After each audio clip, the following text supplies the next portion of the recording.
Last video we built an overpowered Windows XP system with parts from 2015. Keep in mind Windows XP is from the year 2001. After a troublesome start we managed to get through the installation process, and today we're going to give it a case and test software and games that you guys suggested in the comment section of the last video. First things first, now that we know the system works, let's get it inside the case we selected for the build. This NZXT case is from 2006, so it doesn't have any planned space for cable management, so organizing really is the question of setting everything in and trying to be creative with routing the cables in the least hurtful way for airflow. Since it's an old case, it also doesn't have a planned space for the SSD, so I'm using some double-sided tape to attach the SSD under the floppy drive bay. Something cool about this case is that it has 3 temperature sensors you can use in different parts of your system. They are labeled CPU, Sys, and HD. The CPU labeled I'm going to put as close to the processor as possible. The one labeled Sys I'm going to set in the video card, and the HD labeled, well, although that seems pretty useless, I'll have it touching the SSD. Everything's in the case now, and it's time to use the cable ties to compact the power supply wires and try to make the case look as neat as possible.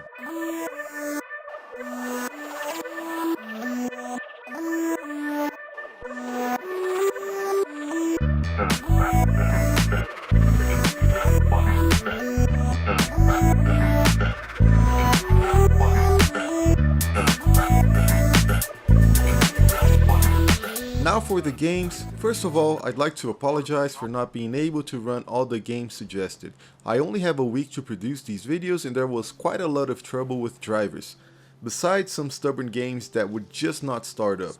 But we did get a few in, and here to start we have the original version of Crysis. A couple of you asked for this one, and it being a legendarily badly optimized game, that's no surprise.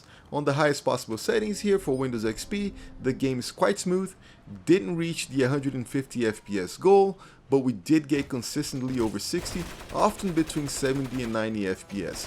The resolution we're running is 1680 by 1050, and that's for all the games here in this video. Since we saw Crysis, let's go ahead and take a look at Crysis 2, also mentioned by you in the comment section of the last video. Crysis 2 has a weird graphical settings menu with only 3 options: Gamer, Advanced, and Hardcore. I suppose Hardcore is the best looking one, and at that, of course, the game runs fine, looks gorgeous at over 80 FPS, seems like this title is much better optimized than the first game. Playability is also a bit better on this one, with skills like speed and super jump automatically available instead of having to select them in the armored suit menu.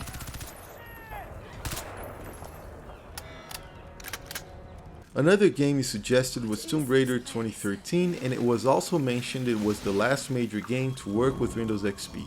Luckily this game ran without issues, just installed it and started it up, so major points for that. Okay, so on the highest quality settings, this game is quite stunning. Runs very well, mostly over 100 FPS, with a few major drops on the wide open areas.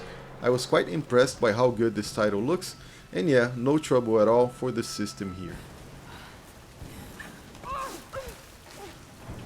There was also a request for 3D Mark tests. Now, I don't regret putting this machine together, but there's no way I recommend you waste a modern Skylake CPU in a build like this.